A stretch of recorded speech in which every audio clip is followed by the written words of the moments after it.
प्रधानमंत्री द्वारा लाल किले की प्राचीर से स्वतंत्रता दिवस पे राष्ट्र को संबोधित करने की परंपरा भारत में बहुत समृद्ध है, बहुत अच्छी परंपरा है। लेकिन नरेंद्र मोदी ने इस संबोधन को जिस तरह से गौरव प्रदान किया है, जिस तरह से राष्ट्र के हित से इसको जोड़ा है, कार्य योजना वहाँ पर प्रस्तुत की है और उस पर अमल करके दिखाया है, वो अपने में बेजोड़ है। पिछली बार उन्होंने पंच प्रण की घोषणा की थी और हम देखते हैं कि किस तरह इस पंच प्रण के चलते देश में एक आत्मविश्वास जागृत हुआ है, गुलामी के प्रतीकों के प्रति मोह भंग हो रहा है और देश जो सच्चे अर्थों में स्वतंत्रता का भाव जागृत होना चाहिए वो भाव भी जागृत हो रहा है।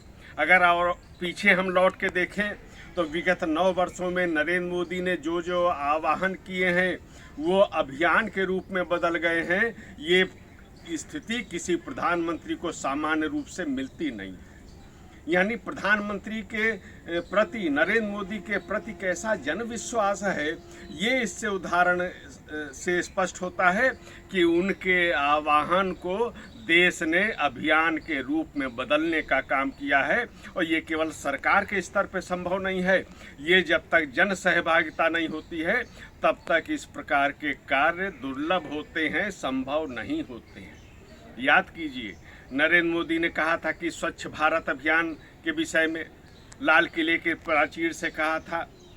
इसके पहले जो नेता होते थे इस प्रकार की बातें नहीं किया करते थे। नरेंद्र मोदी ने जन सहभागिता का आह्वान किया। यहाँ भी सरकार और नगर स्तर तक लोग अपना कार्य करेंगे, संस्थाएं हैं सरकारी वो भी कार्य करेंगी, करती भी रही हैं, लेकिन बिना जन सहभागिता के ये स्वच्छता का जो उनका आह्वान था, स्वच्छ भारत अभियान, ये बदल गया अभियान में।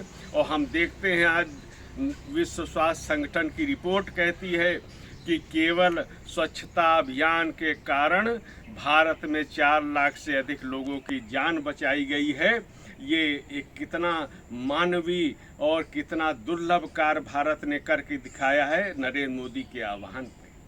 वो जब आह्वान करते हैं आत्मनिर्भर भारत का, तो भारत आत्मनिर्भर बन के दिखाने लगता है।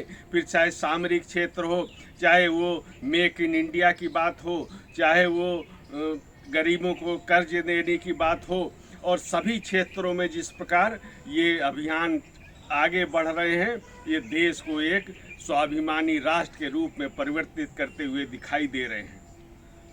कितने गौरव की बात है।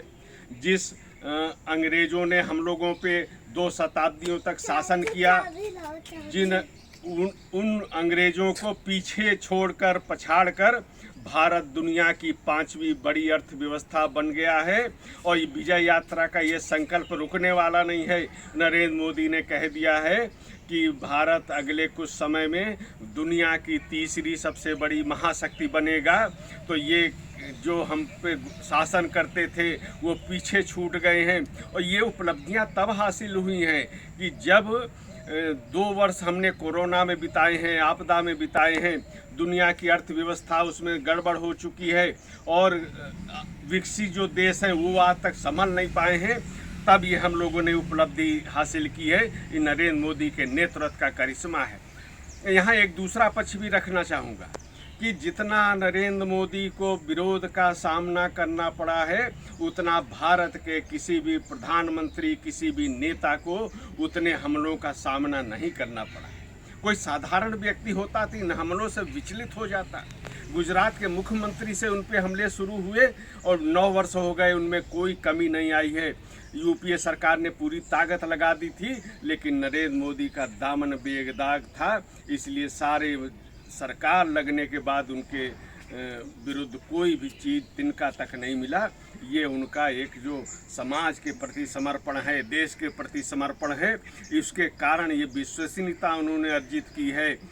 किस तरह के हमले होते हैं, विदेश तक जाके देश के विपक्षी नेता भारत की महिमा को गिराने का काम करते हैं, प्रजातंत्र के, लोकतंत्र को, संविधान में खतरे का बात करते हैं, हिंसा फैलाने की बात करते हैं, कहते हैं कि निशाना बनाया जा रहा है कुछ लोगों को।